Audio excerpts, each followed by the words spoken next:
How much of your life is running around in a world of chaos?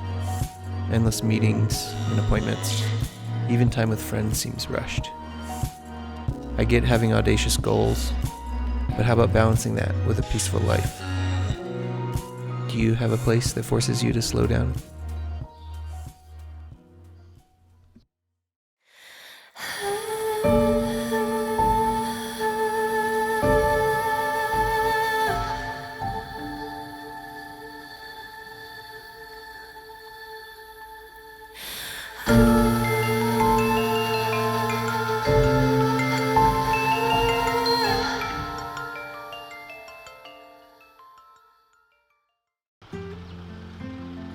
I had never heard of San Antonio Palopo before we agreed to move here.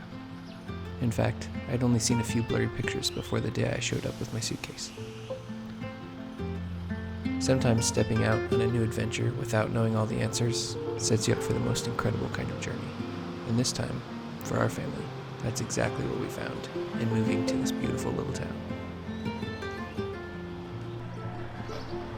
San Antonio Palopo is a small village tucked away in a rarely visited corner of Lake Atitlán in western Guatemala.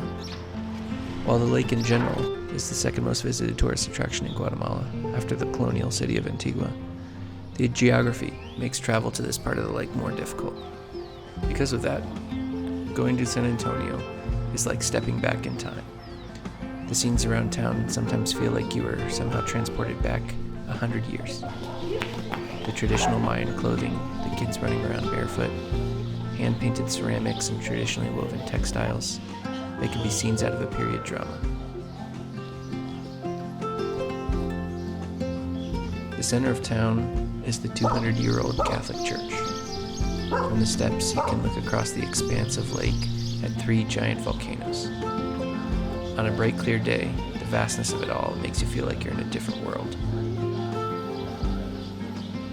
Right next to the church is the mercado. With dozens of small stands, this is where you buy all of your fresh fruits and vegetables, meats, seafoods, flowers, and so much more. This little square, with the church and the market, are the heartbeat of the village. Following the narrow, steep road down to the water's edge brings you new scenes of the local fishermen. Still using traditional cayuques, fresh fish is caught in handmade traps that are dropped in the shallower parts of the lake. Lake Atitlán is the deepest lake in Central America, and at over 1,100 feet deep, most of it is still completely unexplored.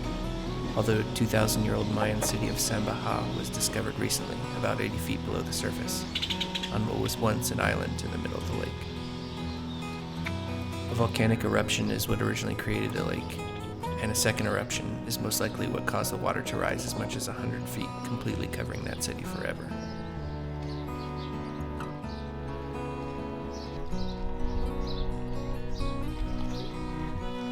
While there are 21 unique Mayan languages and people groups recognized in Guatemala, Lake Atitlán is the historical home to 2 groups, the Tz'utujil and the Cachiquel. The Tz'utujil are on the north side of the lake, while San Antonio and the other southern villages are inhabited by the Cachiquel people. Because San Antonio isn't a tourism hotspot, the indigenous Mayan here have more or less lived in the same place in the same way for many generations. The tradition and culture is still so prevalent and unchanged that you really get a glimpse into history that most of tourist-centric Guatemala has long since forgotten.